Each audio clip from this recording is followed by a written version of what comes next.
అయితే ఆంధ్రప్రదేశ్ ముఖ్యమంత్రి చంద్రబాబు నాయుడు గారికి షాక్ అనే చెప్పాలి. ఏంటంటే అతని మీద కోర్టులో ఒక పిటిషన్ దాఖలు చేశారు. సో దాని గురించి మీకు ఆల్రెడీ తెలిసే ఉంటుంది ఎందుచేత ఆ పిటిషన్ వేశారనేది.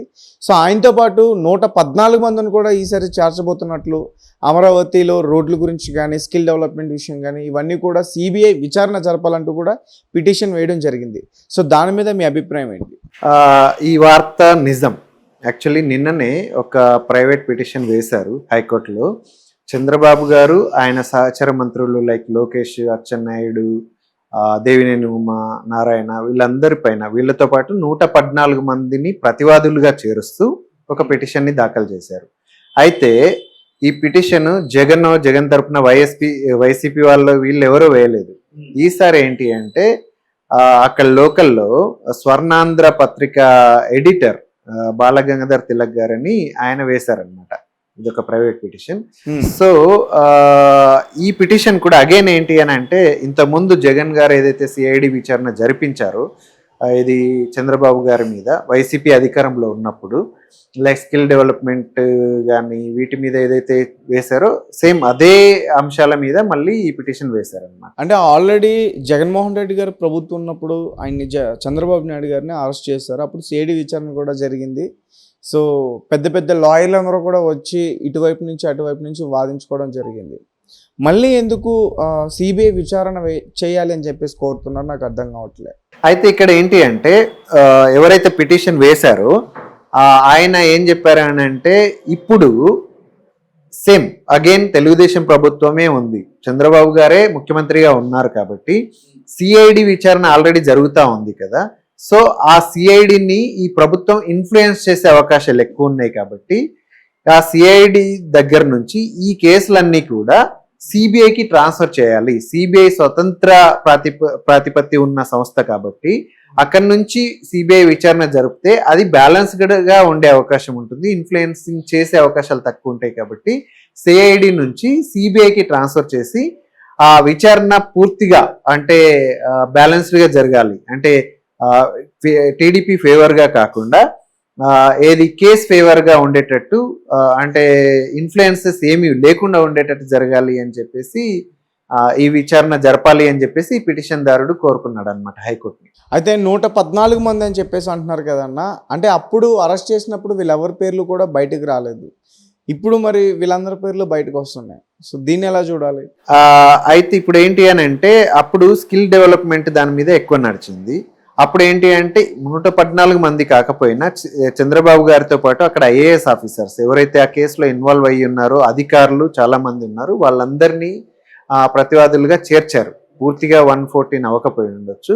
అయితే ఇప్పుడు ఒకటే కాదు, స్కిల్ డెవలప్మెంట్ మాత్రమే కాదు, అమరావతిలో రోడ్లు కానీ, లేదు అని అంటే ఇన్నర్ రింగ్ రోడ్డు కానీ, లేదు అని అంటే మిగిలిన ఏవైతే ఉన్నాయో లైక్ ఇసుక మాఫియా కానీ, ఇలాంటి కేసులు ఒక 5-6 కేసులు ఏవైతే ఉన్నాయో వీటన్నింటి మీద కూడా సిబిఐ విచారణ జరిపి అక్కడ న్యాయం చేయాలి అని చెప్పేసి పిటిషన్ దారుడు కోరుకున్నాడు. అయితే ఇవన్నీ కలిపి ఏంటి అంటే, ఎవరెవరైతే ఆ మినిస్ట్రీస్ ఏవైతే ఇన్వాల్వ్ అయ్యి ఉన్నారో, లోకేష్ గారు కానీ, లేదు అని అంటే అచ్చెన్నాయుడు గారు కానీ, లేదంటే మన నారాయణ గారు కానీ, ఆయనతో పాటు దేవినేని ఉమా, ఇలాంటి మంత్రులందరినీ కూడా ప్రతివాదులుగా చేర్చారనమాట.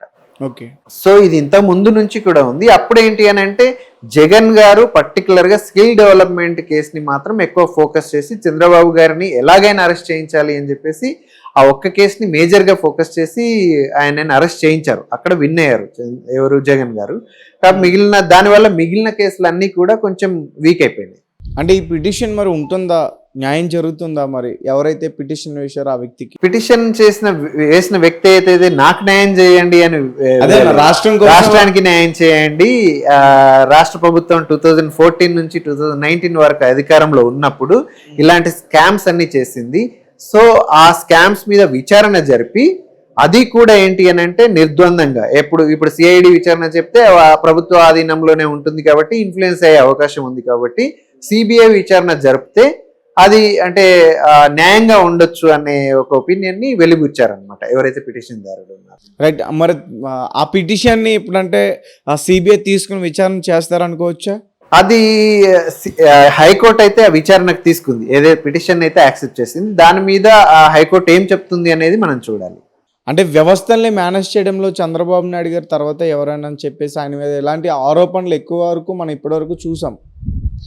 అంటే ఇప్పుడు సిబిఐ అంటే కేంద్ర బలగాలకు సంబంధించింది. ఈయన ఆల్రెడీ పొత్తులతో ఉన్నారు కదా వాళ్ళతో. ఈ కేసు ముందుకు తీసుకెళ్లే అవకాశం ఉండదని నాకు అనిపిస్తుంది. సో మీ పర్సనల్ ఒపీనియన్ అక్కడ ఏంటి అని అంటే సిబిఐ కేంద్రం ఆధీనంలో ఉంటది అనేదే కాదు, యాక్చువల్లీ స్వతంత్ర ప్రతిపత్తి కలిగింది సిబిఐ. ఓకే, కూటమిలో ఉండడం వల్ల డెఫినెట్లీ ఎంతో కొంత బెనిఫిట్ అవుతుంది అనేది, ఇన్ఫ్లుయెన్స్ ఉంటుంది అనేది అనుకోవచ్చు.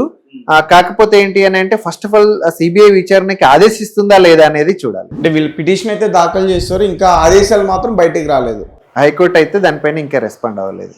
అంటే ఈ పిటిషన్ వల్ల అక్కడ ఎఫెక్ట్ ఏమైనా చూపిస్తుందా ఆంధ్రప్రదేశ్లో? ఆంధ్రప్రదేశ్లో ఎఫెక్ట్ అంటే ప్రభుత్వం మీద అంటున్నారా? ప్రభుత్వం మీద.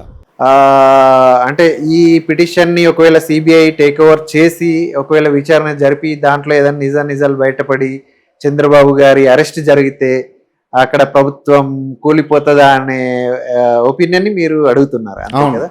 సో ఇలా చూడాల్సి వస్తే అక్కడ ప్రస్తుతం మీరు అంటే అంతకు ముందు జగన్ గారి గురించి మనం ఆలోచిస్తే జగన్ గారి మీద ఆయన ప్రభుత్వం ఏర్పరిచే కంటే ముందే ఈడీ విచారణలు జరుగుతూ ఉన్నాయి.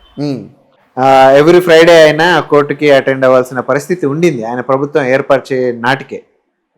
ఆయన ఆ కేసులు ఉన్నా కూడా ఆయన ప్రభుత్వాన్ని ఏర్పరిచాడు, 5 years ప్రభుత్వాన్ని నడిపాడు. అవును, ఇప్పటికీ ఆ కేసు విచారణలు జరుగుతూనే ఉన్నాయి. అదేవిధంగా చంద్రబాబు గారు అధికారంలో లేనప్పుడు జగన్ గారు అధికారంలో ఉన్నప్పుడు ఆయన మీద కేసులు వచ్చినాయి.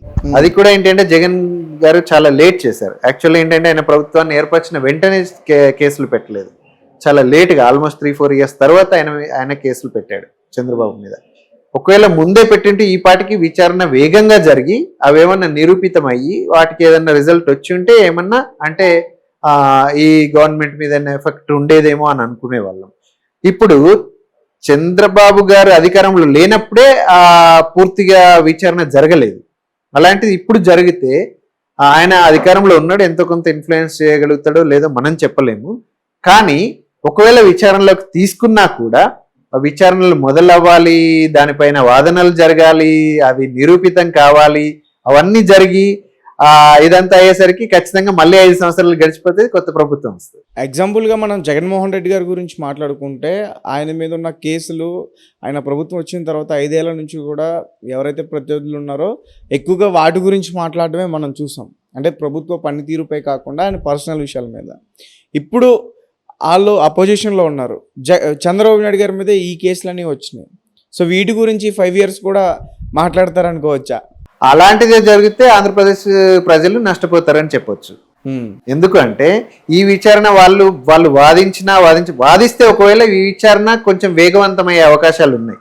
కానీ ప్రతిపక్షంలో ఉన్న వాళ్ళ బాధ్యత ఏంటి అని అంటే ఓకే దీన్ని అంటే వీళ్ళ మీద ఏదన్నా వీళ్ళ స్కామ్లో ఇన్వాల్వ్ అయ్యి ఉంటే వాటిని నిరూపించే ప్రయత్నం చేయాలి. దాని గురించి ఖచ్చితంగా ఇది అంటే సిబిఐ విచారణ జరిపించాలని అడగాలి. దీనిపైన ఫోకస్ చేస్తూ ప్రతిపక్షంలో ఉండి ప్రజల పక్షాన పోరాడాలి. అక్కడ సంక్షేమ పథకాల గురించి కానీ లేదంటే ప్రజలకు కావాల్సిన నీడ్స్ ఏదైతే ఉన్నాయో దాని గురించి ప్రభుత్వంతో పోరాడాలి. వాటి మీద ఫోకస్ తక్కువ చేసి దీని మీద ఫోకస్ చేసిండ్రు అనుకోండి, ఖచ్చితంగా ఏంటి అని అంటే ఇప్పుడు చంద్రబాబు గారు కన్వీనియంట్ గానే ఉంటారు, కంఫర్ట్ గానే ఉంటారు, బికాజ్ ఆయన అధికారంలోనే ఉన్నాడు కాబట్టి. సో ప్రజలు ఎక్కువ నష్టపోయే అవకాశాలు ఉంటాయి. సో ప్రతిపక్షంలో ఉన్న వైసీపీ ఈ కేసుల మీద ఫోకస్ చేస్తూ డెఫినెట్ గా ప్రజల పక్షాన పోరాటం చేస్తే వాళ్ళకు లాభం జరిగే అవకాశాలు ఉన్నాయి.